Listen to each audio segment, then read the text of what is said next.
বন্ধুরা দেখো, আজকে বানানো হচ্ছে ফুলকো ফুলকো গরম গরম লুচি। আর এখানে আমি লুচিগুলো ভাজছি। আর এখানে সমস্ত কিছু বেলা কিন্তু কমপ্লিট হয়ে গেছে। এই দেখো, এইভাবে লুচিগুলো আমি কিন্তু বেশ ভালো করে ভেজে নেব, কারণ এক হাতে ক্যামেরা করছি আর এক হাতে লুচিগুলো ভাজছি বলে একটু অসুবিধা হচ্ছে। এই দেখো, একদম গরম গরম ফুলকো ফুলকো লুচি। লুচির সঙ্গে আরও একটা টেস্টি খাবার আছে, দাঁড়াও তোমাদেরকে দেখাচ্ছি। লুচিটা তুলে নিই। দেখো কতটা বড় হয়ে ফুলেছে, দেখো দেখেছো কত সুন্দর। এরকম লুচি খেতে কার কার ভালো লাগে।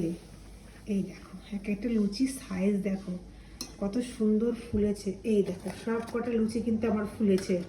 আর তার সাথে এখানে রয়েছে এই দেখো ঘুগনি, গরম গরম ধোয়া ওঠা ঘুগনি, দেখেছো? গরম গরম ধোয়া ওঠা ঘুগনি। এই দেখো ছোট আলু দিয়ে রান্না করেছি এটা। আর তার সাথে রয়েছে গরম গরম ফুলকো ফুলকো লুচি।